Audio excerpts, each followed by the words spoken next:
Hello everyone, I'm Shweta and I'm a postgraduate.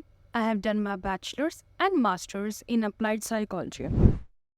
In this video, I will discuss a psychology topic which is research methods in psychology. Third is some important methods in psychological research. Research करने के कई तरह के तरीके या methods होते हैं जैसे observation method, experimental method, correlational method, survey method, psychological testing and case study method. Observational method एक साइंटिफिक मेथड है जो डेली लाइफ ऑब्जर्वेशन से डिफरेंट होता है in the following veg. First, selection. जो ऑब्जर्वर होता है यानी रिसर्चर होता है वो किसी पर्टिकुलर बिहेवियर को सिलेक्ट करता है ऑब्जर्व करने के लिए। Second is recording. जिस बिहेवियर को या फिनोमिना को स्टडी करना होता है या ऑब्जर्व करना होता है उसकी रिकॉर्डिंग की जाती है। Then third, analysis of data. फिर उस रिकॉर्डिंग के बेसिस पे एनालिसिस किया जाता है और इंटरप्रिटेशन या मीनिंग निकाला जाता है उस बिहेवियर या फिनोमिना का। ऑब्जर्वेशन बेसिकली दो तरीक़ों से की जाती है। First, on the basis of the environment कि वो नेचुरलिस्टिक है या कंट्रोल्ड है। Second, on the basis of participation of the observer या रिसर्चर, यानी किसी स्टडी में वो ऑब्जर्वर या रिसर्चर खुद या तो पार्टिसिपेट करता है या फिर पार्टिसिपेट नहीं करता है, दूर से ही ऑब्जर्व करता है। नेचुरलिस्टिक ऑब्जर्वेशन में ऑब्जर्वर एक नेचुरल इन्वायरमेंट में या फिर जो एज इट इज़ हो रहा है नेचुरली उसी में बिहेवियर को या फिर सिचुएशन को ऑब्जर्व करता है बिना मैनिपुलेशन या कंट्रोल किए हुए। कंट्रोल ऑब्जर्वेशन में इसका उल्टा होता है, यानी जो इन्वायरमेंट या बिहेवियर होता है वो कंट्रोल या मैनिपुलेट किया जाता है और ये कंट्रोल ऑब्जर्वेशन मेनली लैबोरेटरीज में की जाती है। नॉन पार्टिसिपेंट ऑब्जर्वेशन मेथड में रिसर्चर खुद पार्टिसिपेट नहीं करता है, वो ग्रुप से डिस्टेंट रहता है और दूर से ही ऑब्जर्व करता है। वेयर एज पार्टिसिपेंट ऑब्जर्वेशन में रिसर्चर खुद पार्टिसिपेट करता है by being a part of the group, being observed. Observation method का एक एडवांटेज है कि वो ऑब्जर्वेशन नेचुरलिस्टिक इन्वायरमेंट में होते हैं, यानी जो बिहेवियर स्टडी किया जाता है वो एज इट इज़ अकर होते हुए इन नेचुरल इन्वायरमेंट स्टडी किया जाता है। ऑब्जर्वेशन मेथड के डिसएडवांटेजेस भी होते हैं जैसे इट इज़ लेबर इंटेंसिव, यानी इसमें बहुत मेहनत लगती है, ये बहुत टाइम कंज्यूमिंग भी होता है और इसमें ऑब्जर्वर बायस भी हो सकता है, यानी जो ऑब्जर्वर है या रिसर्चर है उसके खुद के पर्सनल बिलीव्स या वैल्यूज़ उसकी इंटरप्रिटेशन को या फिर ऑब्जर्वेशन को इन्फ्लुएंस कर सकते हैं। Second is experimental method. Experimental method में किसी भी दो या उससे ज़्यादा इवेंट्स या वेरिएबल्स को स्टडी किया जाता है इन अ कंट्रोल ग्रुप और उनका cause and effect relationship establish किया जाता है। इन एक्सपेरिमेंट कॉज का मतलब होता है वो इवेंट जो चेंज या मैनिपुलेट किया जाता है और इफ़ेक्ट का मतलब होता है वो बिहेवियर जो मैनिपुलेशन की वजह से अकर होता है। वेरिएबल का मतलब होता है वो स्टिमुलस या इवेंट जो वेरी करता है या चेंज करता है। वेरिएबल दो टाइप के होते हैं, first independent variable and second dependent variable. Independent variable वो वेरिएबल्स होते हैं जो मैनिपुलेट किए जाते हैं या कंट्रोल किए जाते हैं। Independent variable are always the cause and dependent variable वो वेरिएबल होते हैं जो इंडिपेंडेंट वेरिएबल की वजह से इफ़ेक्ट होते हैं। इंडिपेंडेंट वेरिएबल्स बेसिकली वो वेरिएबल्स होते हैं जिन पर रिसर्चर फोकस करता है in the study and dependent variable उस ऑब्जर्वेशन का एक्सप्लेनेशन होता है जो researcher desire to explain. Dependent variable सिर्फ इंडिपेंडेंट वेरिएबल से ही इन्फ्लुएंस नहीं होता, वो कई तरह के वेरिएबल से भी इन्फ्लुएंस होता है और उन वेरिएबल्स को होते हैं एक्सट्रेनियस वेरिएबल्स जो रिसर्चर स्टडी नहीं करता है पर लेकिन नेचुरली या ऑटोमेटिकली अकर होते हैं। एक्सपेरिमेंट्स में जनरली दो तरह के ग्रुप्स इन्वॉल्व होते हैं, first experimental group and second control group. Experimental group वो होता है जो एक्सपोज होता है टू इंडिपेंडेंट वेरिएबल मैनिपुलेशन, यानी जिस पे मैनिपुलेशन या फिर इंडिपेंडेंट वेरिएबल किया जाता है। Second control group. Control group वो होते हैं जिनको मैनिपुलेट नहीं किया जाता पर लेकिन वो एक एक्सपेरिमेंट का पार्ट होते हैं। एक्सपेरिमेंटल एंड कंट्रोल ग्रुप के जो पार्टिसिपेंट्स होते हैं उनको रैंडमली चूज़ किया जाता है। रैंडमली चूज़ करना एक मेथड होता है जिसमें हर एक पर्सन को इक्वल चांस मिलता है to be included in any groups.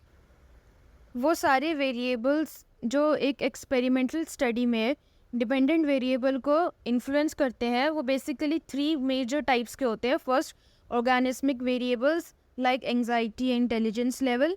Second, situational या इन्वायरमेंटल वेरिएबल जैसे noise, temperature, humidity etcetera. And third is sequential variable. Sequential variable वो हो गए जो एक्सपेरिमेंट की वजह से अक्कर होते हैं, जैसे एक्सपेरिमेंटल फटीग। जैसे किसी पर्सन पे या किसी ग्रुप पे बहुत ज़्यादा या बार बार एक्सपेरिमेंट किया जा रहा है तो उसको एक्सपेरिमेंटल फटीग हो जाएगा, यानी थकावट हो जाएगी। एक वेल डिज़ाइन एक्सपेरिमेंट के लिए जो एक्सपेरिमेंटर है उसकी स्पीकिंग स्किल अच्छी होनी चाहिए। सेकेंडली, जो कॉज एंड इफेक्ट का रिलेशनशिप इस्टेब्लिश हुआ है वो कंक्रीट एविडेंस के बेसिस पे ही होना चाहिए।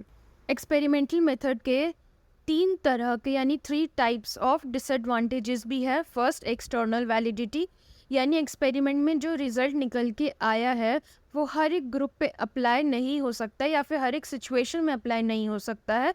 इसको कहते हैं जनरलाइजेशन, वो जनरलाइज नहीं हो सकता है।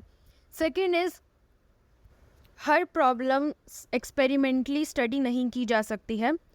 थर्डली, हर एक वेरिएबल को कंट्रोल करना is not easy and it is very difficult. Experiment 2 types के हो सकते हैं। फर्स्ट, फील्ड एक्सपेरिमेंट जो एक नेचुरल सेटिंग में एक्सपेरिमेंट किए जाते हैं। And second is quasi experiment जो इंडिपेंडेंट वेरिएबल होता है वो मैनिपुलेट नहीं किया जाता बल्कि सिलेक्ट किया जाता है।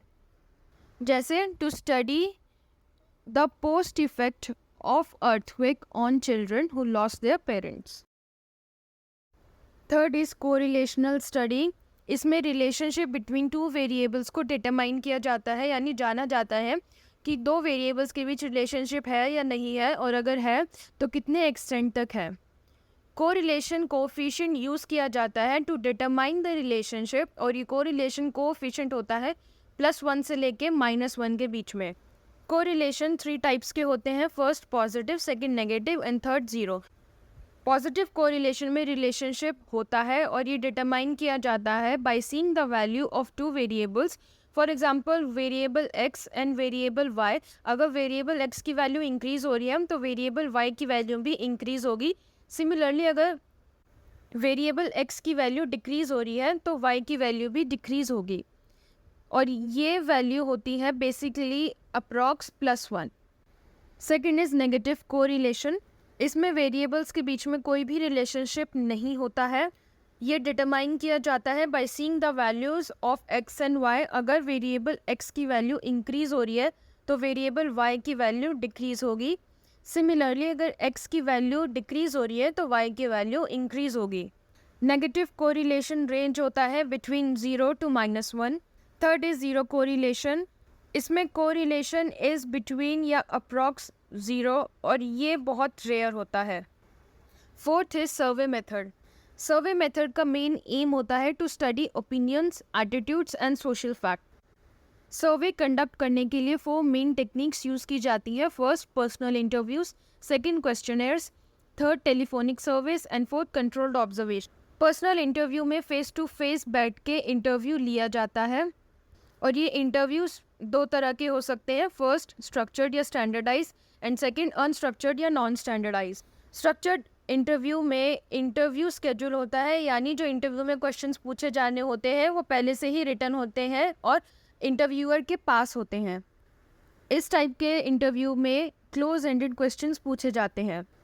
सेकेंड इज़ अनस्ट्रक्चर्ड या नॉन स्टैंडर्डाइज इंटरव्यू। इसमें फ्लेक्सिबिलिटी होती है क्वेश्चन का आंसर देने के लिए, जो ओपन एंडेड क्वेश्चंस होते हैं, और इसमें प्री डिफाइंड क्वेश्चंस भी नहीं होते हैं। इंटरव्यू 4 तरीके से लिया जा सकता है। फर्स्ट, इंडिविजुअल टू इंडिविजुअल, यानी एक ही इंटरव्यू होता है और एक ही इंटरव्यू या रिस्पोंडेंट होता है। सेकंड, इंडिविजुअल टू ग्रुप, यानी एक इंटरव्यू होता है जो एक ग्रुप का इंटरव्यू लेता है, और इस टाइप को फोकस ग्रुप डिस्कशन भी कहते हैं। Third is group to individual, यानी इंटरव्यूअर्स का एक ग्रुप होता है जो एक सिंगल पर्सन या इंटरव्यूई का इंटरव्यू लेता है। फॉर एग्जाम्पल, यूपीएससी एग्ज़ाम या job interview. And fourth is group to group interview, जिसमें ग्रुप ऑफ इंटरव्यूअर्स होता है जो ग्रुप ऑफ रिस्पोंडेंट्स या इंटरव्यूई का इंटरव्यू लेते हैं। इंटरव्यू के एडवांटेज होते हैं कि ये हेल्प करता है to gain the in depth information, ये फ्लेक्सिबल होता है और अडेप्टेबल होता है, and it can be use when no other method is possible और adequate, and lastly it can be used for children and non literate person. Interview का disadvantage भी है कि ये टाइम कंज्यूमिंग होता है और कॉस्ट इफेक्टिव भी नहीं होता है। सेकेंड इज क्वेश्चन सर्वे। इस सर्वे मेथड में क्वेश्चन या फिर सेट ऑफ क्वेश्चंस पहले से ही डिसाइडेड होता है और वही क्वेश्चन डिस्ट्रीब्यूट किया जाता है अमंग द पार्टिसिपेंट्स। क्वेश्चन के क्वेश्चन 2 टाइप के होते हैं, first open ended and second close ended. Open ended में जो रिस्पोंडेंट होता है वो अपने हिसाब से अपनी मर्जी से क्वेश्चंस का आंसर लिखता है, और जो क्लोज एंडेड होते हैं उसमें सिलेक्ट करना होता है करेक्ट आंसर को। क्वेश्चन सर्वे का एडवांटेज होता है कि वो सिंपल होता है, कॉस्ट इफ़ेक्टिव होता है और काफ़ी तरीके से या काफ़ी पॉपुलेशन के साथ यूज़ किया जाता है at one time. Third is telephonic survey, यानी टेलीफोन या मोबाइल फ़ोन्स के थ्रू सर्वे लेना। इसके डिसएडवांटेजेस होते हैं क्योंकि जो रिस्पोंडेंट होता है उसको इंटरव्यूअर ने फ़ेस टू फेस नहीं देखा होता है, तो रिस्पॉन्स के गलत या मैनिपुलेटेड होने में काफ़ी सारे चांसेस होते हैं जो रिज़ल्ट को इन्फ्लुएंस कर सकते हैं। नेक्स्ट इज़ कंट्रोल्ड ऑब्जर्वेशन, यानी मैनिपुलेटेड सेटिंग या लैबोरेटरी में ऑब्जर्व करना। सर्वे मेथड का एडवांटेज है first, information can be gathered quickly and efficiently from thousands of person. Second, public opinions और new issues can be obtained as soon as the issue arise. इसके disadvantages भी हैं, जैसे first, लोग inaccurate information भी दे सकते हैं बिकॉज ऑफ मेमोरी लैप्स, या फिर वो नहीं चाहते कि रिसर्चर को पता चले कि वो असलियत में क्या बिलीव करते हैं। Secondly, people can offer responses जो उन्हें लगता है कि रिसर्चर को चाहिए। फिफ्थ इज साइकोलॉजिकल टेस्टिंग, वो सारे टेस्ट्स जो साइकोलॉजिकल फिनोमिना एंड कंसेप्ट्स को असेस करते हैं, उन सारे टेस्ट्स को साइकोलॉजिकल टेस्ट्स कहते हैं। साइकोलॉजिकल टेस्ट्स असेस करते हैं ह्यूमन कैरेक्टरिस्टिक्स जैसे intelligence, aptitude, personality, interest etcetera. और ये सारे टेस्ट्स कई सारे पर्पसेस के लिए यूज़ होते हैं, जैसे personnel selection, placement, training, guidance, diagnosis etcetera. Psychological tests में जो क्वेश्चंस होते हैं उनको आइटम्स कहते हैं। साइकोलॉजिकल टेस्ट एक स्टैंडर्डाइज एंड ऑब्जेक्टिव इंस्ट्रूमेंट है। ऑब्जेक्टिविटी का मतलब है जब 2 या उससे ज़्यादा रिसर्चर किसी भी साइकोलॉजिकल टेस्ट को on the same group of people administer करें तो दोनों टाइम रिजल्ट्स जो है वो मोर और लेस सेम ही आए। सिंपल वर्ड्स में कह सकते हैं कि ऑब्जेक्टिविटी का मतलब होता है कि किसी भी साइकोलॉजिकल टेस्ट का नतीजा या रिज़ल्ट मोर और लेस सेम ही है, चाहे वो कितनी बार भी या फिर कितने ही ईयर या मंथ के गैप में एडमिनिस्टर किया गया हो। कोई भी टेस्ट ऑब्जेक्टिव होने के लिए स्टैंडर्डाइज होना बहुत ज़रूरी है। स्टैंडर्डाइज का मतलब होता है सिस्टमैटिक प्रोसेस फॉलो करना, जो होता है reliability, validity and norms of the whole test. Reliability का मतलब होता है कंसिस्टेंसी ऑफ द स्कोर्स, कि जो साइकोलॉजिकल टेस्ट है चाहे वो कितने भी टाइम पीरियड में कितनी भी बार एडमिनिस्टर किया गया हो, उसका रिज़ल्ट मोर और लेस सेम ही आना चाहिए। रिलायबिलिटी 2 टाइप्स की होती हैं। फर्स्ट, टेस्ट रीटेस्ट, मतलब चाहे वो टेस्ट 2 बार या उससे कितनी भी ज़्यादा बार एडमिनिस्टर किया गया हो, उसके स्कोर्स मोर और लेस सेम ही आने चाहिए। Second is split half reliability, इसमें टेस्ट को 2 इक्वल हाफ्स में डिवाइड किया जाता है, यानी 2 भागों में बांटा जाता है जिनमें इक्वल नंबर ऑफ आइटम्स हो और उन दोनों पार्ट्स के कोरिलेशन को जाना जाता है। Second is validity. वैलिडिटी का मतलब होता है कि टेस्ट वैलिड है या नहीं, यानी जो टेस्ट क्लेम कर रहा है मेजर करना वो मेजर कर रहा है। Third are norms. नॉर्म का मतलब होता है average performance of the group on a psychological test, और इस एवरेज परफॉर्मेंस को नॉर्मल परफॉर्मेंस माना जाता है और ये एक क्राइटेरिया बन जाता है इन फ्यूचर उस टेस्ट के नतीजों को इंटरप्रेट करने के लिए। Next is types of tests. Psychological tests classify किए जाते हैं on the basis of language, mode of administration and difficulty level. Language के बेसिस पे 3 तरह के 3 different types of psychological tests होते हैं। First verbal, second non verbal and third performance based tests. Verbal tests में रिस्पोंडेंट को verbally या फिर बोलकर आंसर करना होता है, पर इसके लिए थोड़ा सा लिटरेसी रेट चाहिए होता है क्योंकि जो क्वेश्चन होते हैं वो किसी लैंग्वेज में लिखे हुए होते हैं। Second is non verbal tests, इसमें आइटम सिंबल या पिक्चर्स के रूप में होते हैं। थर्ड इज़ परफॉर्मेंस टेस्ट्स, कि इसमें मूवमेंट होती है ऑफ द ऑब्जेक्ट्स, जैसे ब्लॉक्स बिल्ड करना या jigsaw puzzle etcetera. On the basis of mode of administration, there are 2 types of psychological tests. First, individual and second, group tests. Individual tests में कोई एक ही person participant होता है। Group tests में पूरा group या 2 या उससे ज़्यादा person participants होते हैं। Third is, on the basis of difficulty level, psychological tests 2 types के होते हैं। First speed test and second power test. Speed test में एक टाइम लिमिट के अंदर पार्टिसिपेंट को रिस्पॉन्स करना होता है और इसमें इवैल्यूएट इंडिविजुअल या पार्टिसिपेंट इस बेसिस पे किया जाता है कि उसने सही आंसर करने के लिए कितना टाइम लिया। इसमें सारे items same degree of difficulty के होते हैं। वेयरएज पावर टेस्ट में कोई भी टाइम लिमिट नहीं होती है। इसमें क्वेश्चंस इजी से लेके देन डिफ़िकल्ट लेवल पे होते हैं और ये इवैल्यूएट करता है कि पर्सन या पार्टिसिपेंट में कितनी पावर या एबिलिटी है। टेस्ट टेकर या डिसीजन मेकर को किसी भी एक टेस्ट पर रिलाय नहीं होना चाहिए for making a decision about a person, क्योंकि किसी पर्सन के बारे में डेटा इंक्लूड करता है उस पर्सन से रिलेटेड हर एक इन्फॉर्मेशन, कि उस पर्सन का बैकग्राउंड, उस पर्सन का इंटरेस्ट और उस पर्सन की past performances. Last is case study method. इसमें इन डेप्थ स्टडी की जाती है अबाउट अ पर्टिकुलर केस, और ये केस हो सकता है किसी एक इंडिविजुअल का या फिर एक स्मॉल ग्रुप ऑफ इंडिविजुअल्स का या फिर किसी इंस्टीट्यूशन का या फिर किसी स्पेसिफिक इवेंट के बारे में भी। किसी पर भी केस स्टडी करने के लिए काफ़ी सारे मेथड्स यूज़ किए जाते हैं, जैसे interview, observation and psychological tests.